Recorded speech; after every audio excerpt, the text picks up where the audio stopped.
la même question revenir plusieurs fois sur le chat qui dit euh, si c'est pas Dieu qui vous a créé, alors comment tu expliques l'univers, d'où on vient, ce genre de questions qui n'ont aucun sens. Mais j'aimerais quand même et répondre à ma façon. Euh, Toujours en vulgarisant et en utilisant des analogies pour forcer justement ce qu'on appelle une expérience épistémique, ou plus précisément l'entretien épistémique. Pour ceux qui veulent savoir ce que c'est que l'entretien épistémique, vous pouvez aller voir sur YouTube quelqu'un qui s'appelle Anthony Magnabosco. C'est très intéressant. Alors, si les histoires des religions sont fausses, vu que je n'y crois pas, donc comment j'explique l'univers, comment j'explique l'être humain, comment j'explique la vie, comment j'explique le soleil, toutes ces conneries-là, comment je les explique? Alors, écoutez bien ce que je vais dire, hein. Je ne sais pas. Et c'est ma réponse, hein. Ma réponse, si vous me posez la question d'où vient l'univers, ma réponse est je ne sais pas. Et je vais dire pourquoi. La réponse je ne sais pas. Pourquoi c'est la réponse la plus rationnelle qui puisse exister sur des questions bien précises. Il y a des questions où la seule réponse rationnelle et logique, c'est je ne sais pas. Et autre question, on rentre dans l'irrationalité. On ne réfléchit plus. Je donne deux exemples pour être précis. Pour ceux qui ont posé la question, vous, imaginez, vous êtes sur une plage il y a, disons, 2500 ans. Vous êtes sur une plage avec un ami, disons avec moi. Voilà. Vous êtes avec moi sur une plage il y a 2500 ans, côté de la Méditerranée, disons côté de la Grèce. Et là, on voit les vagues. On voit des vagues de toute taille qui s'écrasent sur le rivage, tout ce que vous voulez. Et là, je vous pose la question à vous. Euh, Est-ce que tu sais d'où viennent les vagues? Est-ce que tu peux expliquer les vagues? Toi, tu appartiens à une époque, il y a 2500 ans. Il y a 2500 ans, on ne pouvait pas expliquer les vagues. Il n'y avait pas d'explication pour les vagues. Donc je te dis, est-ce que tu le sais? Et toi, tu me réponds, je ne sais pas. Tu me donnes ta réponse, qui est, je répète, hein, qui est rationnelle. Je te dis, vu que tu ne le sais pas, vu que tu ne le sais pas, je vais te dire, moi, d'où viennent les vagues. Ces vagues-là viennent d'un dieu qui s'appelle Poséidon. Et là, toi, tu vas me dire, mais toi, comment tu le sais? Je te dis, mais est-ce que toi, tu sais d'où viennent les vagues? Tu me dis, non, non, je ne sais pas. Je te dis, vu que tu ne sais pas, moi, je vais te dire d'où viennent les vagues. Elles viennent de Poséidon. Est-ce que parce que toi, tu ne savais pas la réponse, que ma réponse, elle devient vraie, forcément? Moi, je pense que non. Et je pense que vous partagez mon avis. C'est pas la bonne réponse. D'ailleurs, si je t'ai répondu Poséidon, c'est parce que toi et moi, on vit dans une époque et dans un endroit de la planète où c'est la croyance, c'est la religion. Et ils ont une religion, ils croient qu'il y a un dieu qui s'appelle Poséidon qui fait les vagues. C'est pour ça que je t'ai donné cette réponse. Donc ma réponse ne vient pas d'un savoir, elle vient d'une croyance, d'une religion. Même chose, toi et moi, cette fois-ci, il n'y a pas 2500 ans, il y a 1500 ans. On est sur une montagne, voilà. On est assis sur une montagne et au loin, on voit la foudre frapper. On a vu la foudre. Et je me tourne vers toi. Il y a 1500 ans, je me tourne vers toi. Je te dis, est-ce que tu sais d'où vient la foudre? Est-ce que tu peux l'expliquer? Toi, tu vis il y a 1500 ans. Il y a 1500 ans, tu ne savais pas. Les gens ne savaient pas comment se forme la foudre, d'où vient la foudre. Donc tu m'as répondu, je ne sais pas. Et je te le dis encore, je ne sais pas, pour moi, c'est la réponse la plus rationnelle dans le contexte. Mais moi, je te dis, puisque tu ne le sais pas, je vais te dire, moi, d'où vient la foudre. La foudre vient d'un dieu qui s'appelle Zeus. Oh, toi, tu es surpris, tu me dis, mais comment tu sais que Zeus, disons pas Zeus, on va changer d'endroit.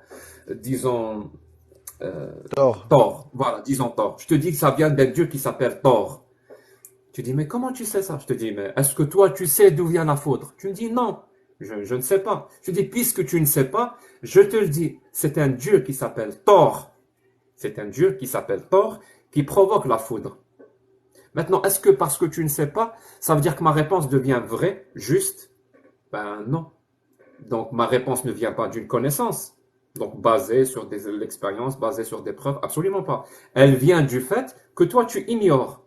Et elle vient surtout du fait que on vit, toi et moi, dans une région, disons en Norvège, dans ce coin-là, où il y a cette religion. Les gens croient qu'un dieu s'appelle Thor, fait les foudres. Maintenant, il y a 2500 ans, quelle était l'explication? Quelle était l'explication pour les vagues? Ben, l'explication elle est très simple, c'est le vent. Le vent provoque des vagues. Mais il y a 2500 ans, on ne le savait pas. Il y a 1500 ans, quelle était l'explication de la foudre? Est-ce que c'est tort? Non, c'est pas tort. Il y a 1500 ans, c'est la même explication que maintenant. Il y a juste une différence de potentiel entre deux nuages, entre un nuage et le sol, ou dans le même nuage. Il y a une différence de potentiel d'électricité statique, et ça provoque la foudre. Donc c'est ça l'explication, elle est simple. Mais maintenant on le sait, à l'époque on ne le savait pas. On ne le savait pas. Donc la meilleure réponse à l'époque c'était je ne sais pas. Que ce soit pour les vagues ou que ce soit pour la foudre. Maintenant, tu me poses la question, d'où vient l'univers? Ben, je te dis, moi je ne sais pas. Ben, la science ne dit rien. On ne connaît pas la réponse à cette question. Et toi tu me dis, vu que tu ne sais pas d'où vient l'univers, moi je vais te dire, ça vient d'un Dieu. Et après, ça dépend. Si tu es musulman, tu vas me dire ça vient d'un Dieu qui s'appelle Allah. Si tu es zoroastrien, tu vas me dire ça vient d'un Dieu qui s'appelle Ahura Mazda. Si tu es bouddhiste, si tu es hindou, tu vas me dire ça vient d'un Dieu qui s'appelle Brahma. Si tu es, je ne sais pas, n'importe quel, tu vas me donner des noms de... Est-ce que ta réponse, elle est rationnelle ou c'est la mienne qui l'est? Moi, je t'ai dit, je ne sais pas. Parce que la science ne sait pas. On n'a pas encore les connaissances pour savoir d'où vient l'univers. Donc, la réponse la plus rationnelle, la plus logique est je ne sais pas. C'est pour ça que j'ai donné comme réponse au départ, je ne sais pas. Et je vais chercher. Je vais chercher. La science va chercher à expliquer. Comme la science, il y a, je sais pas, il y a 1500 ans, ou les scientifiques plutôt, disons, comme les scientifiques ne se sont pas contentés de cette réponse qui semble satisfaisante, hein, que Thor fait les foudres, il y a certaines personnes qui ne se sont pas satisfaites de cette réponse. Ils n'ont pas cru à cette réponse. Donc ils ont extrait Dieu de ce phénomène. Ils l'ont extrait. Une fois qu'ils l'ont extrait Dieu, ils ont cherché. Et ils ont trouvé la réponse. Mais il a fallu extraire Dieu de ce phénomène météorologique pour comprendre les explications scientifiques. Donc, même chose. Les gens qui veulent savoir d'où vient la vie sur Terre, pardon, comment ça se fait que les planètes, le soleil, je ne sais pas. Mais il faut extraire Dieu, quel que soit le Dieu auquel vous croyez, pour avoir la vraie réponse. Pourquoi? Pourquoi? Pourquoi il y a autant d'êtres vivants sur Terre? Pourquoi? Ben, on va extraire Dieu et on va arriver à la conclusion que la meilleure explication dont on dispose, jusqu'à preuve du contraire bien sûr, mais on attend toujours celui qui va apporter la preuve du contraire, ben, c'est l'évolution. L'évolution explique parfaitement et à base de milliards, de milliards, de milliards de preuves, c'est l'évolution qui explique les différences qu'il y a entre les êtres vivants sur Terre et toutes ces différences-là et pourquoi on est adapté. Mais il a fallu extraire Dieu. Donc toi, quand tu me poses la question, d'où vient l'univers? Moi, je te dis, je ne sais pas. Pourquoi tu fais la même erreur? Pourquoi tu fais la même erreur qu'à la Grèce antique? Tu me dis que c'est Poséidon qui fait les vagues. Tu es aussi crédule que ça. Parce que lui, il a été crédule. Il a cru que Poséidon existe et qu'il fait les vagues. Pourquoi tu fais la même erreur que quand on était en Norvège il y a 1500 ans? La même erreur que Thor fait la foudre.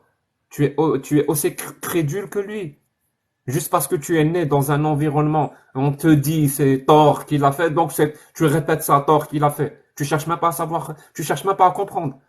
Tu fais exactement la même erreur. Donc, d'où vient l'univers? Je te dis je ne sais pas. Et tu vas me dire non, c'est Allah qui l'a fait. Tu es crédule à ce point, toi aussi.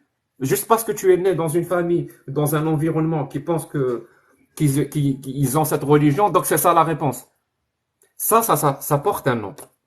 En anglais, on appelle ça God of the Guts. Donc, le Dieu des trous.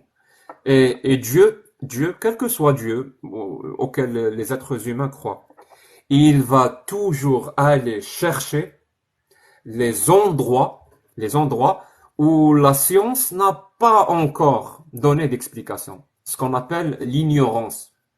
L'ignorance.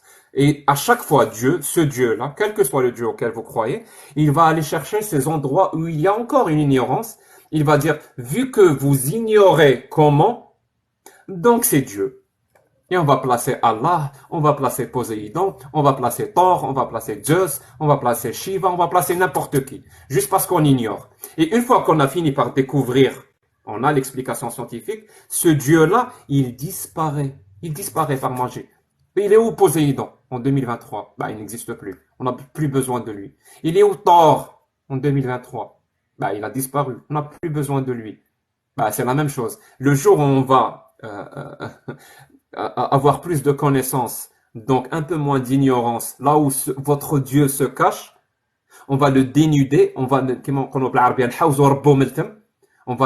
l'exclure de cette ignorance, parce que c'est plus une ignorance, c'est une connaissance. Ben, ce jour-là, votre Dieu aussi va disparaître. Il va rentrer dans le panthéon des dieux, de la, comment dire ça, des mythes et légendes. Mais, par contre, il y a un problème. Parfois, la connaissance existe. La connaissance existe. Par exemple, pourquoi il y a autant d'êtres vivants aussi différents sur Terre? Ben, la réponse, elle existe. Mais les gens, on les endoctrine tellement, on leur bourre le cerveau tellement, qu'on est obligé de faire en sorte que cet endroit-là de la science, où les connaissances existent, on leur dit non. Il ne faut pas croire la science. Là, c'est une ignorance. Les gens ignorent comment l'être humain est apparu sur Terre. Donc, ils vont dire, vu que les êtres humains ignorent, alors qu'ils n'ignorent pas. On sait tous, on a des preuves, on a tout ce qu'il faut pour ça. Donc, ils vont dire non, il y a une ignorance ici. Donc, ils vont vous obliger à être ignorant de ce que la science connaît. Pourquoi? Juste pour que votre Dieu subsiste encore, il existe encore. Et posez-vous la question. Un Dieu comme Allah, qui a nécessairement besoin de créer de l'ignorance là où il n'y en a plus, ou aller chercher l'ignorance là où il y en a, pour continuer à exister. À quoi bon? À quoi bon? Donc, la seule façon que ce Dieu existe, c'est soit de faire appel à une ignorance, donc on fait appel à l'ignorance, soit on crée cette ignorance là où elle n'est pas, donc toi-même, tu deviens ignorant, juste pour que ton Dieu existe encore. Merci beaucoup. Ouais, salut.